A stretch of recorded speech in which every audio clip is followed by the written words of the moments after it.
The DJI Pocket 3 is one of the most overrated, overhyped content creation cameras in 2024 and in 2025. And while it is a very, very good camera, I'm going to be the odd one out and tell you, don't buy it. It's not worth it. Now, currently filming on the Pocket 3 right now, and I've just got this little DJI Mic 2, which connects straight up there. So the image quality is absolutely excellent, and the audio is good as well. But honestly, there are a lot of pros with this camera, and there are a lot of reasons why you actually, it could work out for you. First pro has got to be the price of this camera. They price this thing absolutely, they hit the nail on the head when it comes to price. For about under $600, you can get just the camera. For $669, let's call it $700, $725 after tax and shipping, you get an all-in-one content creation camera with a battery handle, with a mini tripod. I still say go out and buy a bigger tripod, a microphone that connects right up. You can just hit the ground running. It can do everything you need it to do when it comes to creating videos, short form or long form, on YouTube or any other social media platform. Now, obviously, it being a gimbal means that the stabilization is going to be absolutely flawless. You can run, you can jump. You really don't have to think about, how stable your footage is going to be. It's unlike anything other. Using a gimbal is always going to be the best of the best. Better than any sort of in-body image stabilization, better than a stable hand, anything. So stabilization, awesome. That image quality is also pretty good as well. While it is not nearly as good as a full-frame Sony or a full-frame even APS-C crop sensor camera, it is a big step up when it comes to comparing it to other action cameras. Maybe not a big step up, but it is a step up, and you definitely notice it when compared to a phone camera or even an action camera, since it is a 1-inch sensor. And the audio coming straight out of this thing is pretty decent as well. I wouldn't want to rely on just the audio if it's super loud. Like we've got a helicopter in the background right now. Another big pro, almost said con, another big advantage of this product is you can turn this microphone on and it connects within seconds. You don't need a wire. You don't need an attachment like you do with the camera, or you don't need that little USB-C adapter like you do with an iPhone or Android phone. That's it. Super simple, connects up. You're off. That's it. You're off to the races. Another nice thing, and this is something that I thought would be a gimmick, is it doesn't matter where I put the camera right here. I'm using that face track. So that means I don't have to constantly be looking at the screen. You ever see where people are filming themselves talking, but they're always looking over here or whichever side they're looking at? It's because the screen flips out, and that's not really something that's good, because then it looks like you're talking to someone to the side of the person, not the actual person you're talking to. So it's nice that you can just enable face track, and that's it. It's good. You don't even have to, I don't have to look at the screen. I know I'm in the center of the screen no matter what. These are little things that really make filming with this camera a breeze.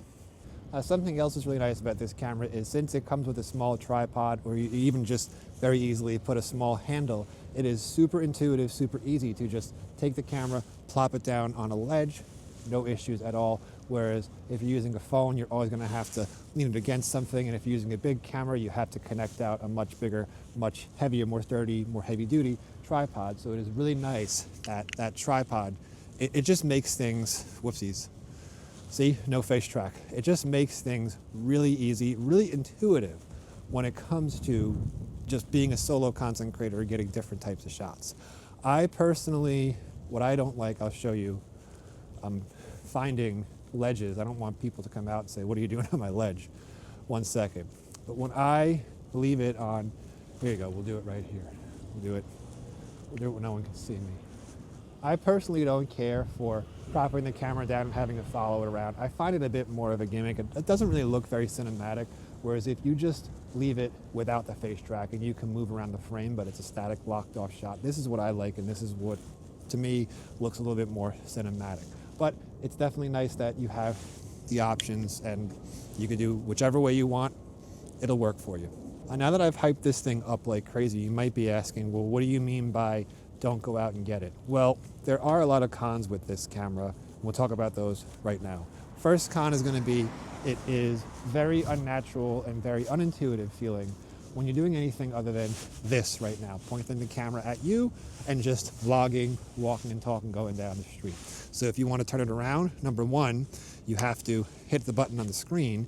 If you want to point at the sky, it's very weird when you start to point the camera around like that. Sure, you can't zoom because you have a digital zoom and you're stuck at 20 millimeters, but that's not that big of a deal. I actually like the 20 millimeter focal length, but this just makes it really intuitive. Like you can't, this is me just turning it around, but you have to hit the button on the screen and it turns around. It just feels very indirect. And it's just something, I'm sure I could get used to it, but I just haven't gotten used to it. Number two is photography. I used to be one of those people that said I'm pure video, don't give a rip about photography, but I've actually started to get a little bit into photography.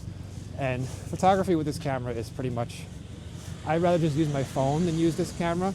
So the fact that I can't even practice taking photos at all is a big con with this camera. Now, while this is a great camera and it's very intuitive to use, I always find myself reaching for my Sony ZV-E1 just because it's just a lot easier as far as the versatility. You can throw on different lenses. You can carry extra batteries. You don't always have to mic yourself up with a wireless microphone. It's very easy to attach a shotgun microphone, which I actually prefer. 16 to 35 zoom lens. Very wide shot, very not super narrow, but a nice cropped in shot. 35 is a nice focal length. And of course, it is a lot more intuitive when you actually take the camera and you spin it around and you start filming and getting different shots of where you are, which for my vlogs, even if I don't do any photography, I really enjoy doing.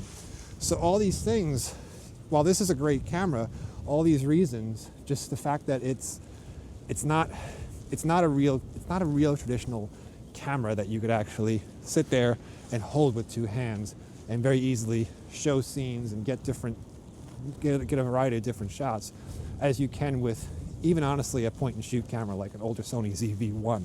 Of course, it's not waterproof and it's very fragile. This isn't as big of a deal because I find if I'm just careful enough with this, it's fine. DJI does have a pretty decent, They do have a pretty decent insurance policy, which I actually did get. I usually don't get them, but for some reason I decided to get it this time. But I haven't had an issue with that, but it's always in the back of my mind that you can't get this thing wet at all, even if it's misting. And if you drop it, forget it, that gimbal's probably gonna break. You're gonna have all sorts of malfunctions. Whereas something like a ZV-E1, it's not designed to be dropped, but I have dropped it a couple times and it's totally fine. As long as the screen's closed, totally fine. I wouldn't be as upset dropping that camera. I wouldn't be as upset dropping that camera as I would dropping this camera. So look, it's a great camera. It's priced right. It's very easy to connect up a wireless microphone.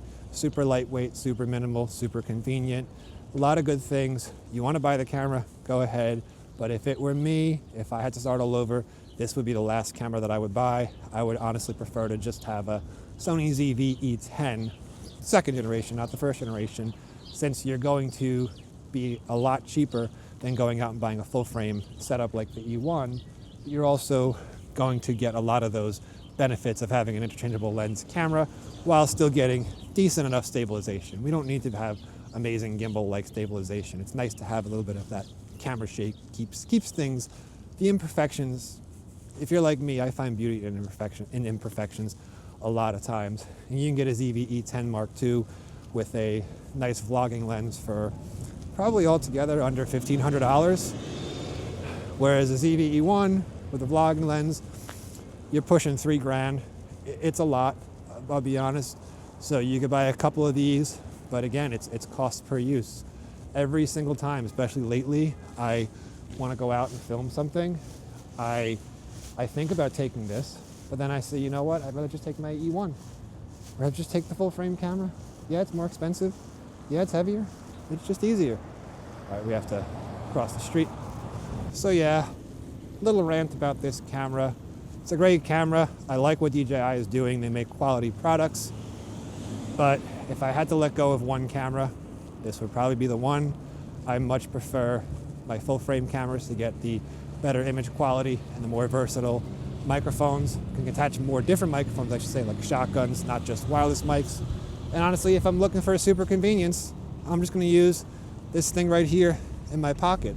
You got an iPhone 14, 15, or 16, soon to be 17, connect up a small USB-C Sennheiser lavalier mic, and you're good to go.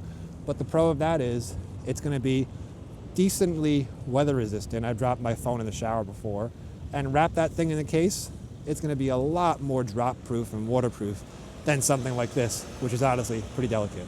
So comment down below, let me know what you think, if you agree or disagree. Let's get a good discussion going. And as always, thanks for watching.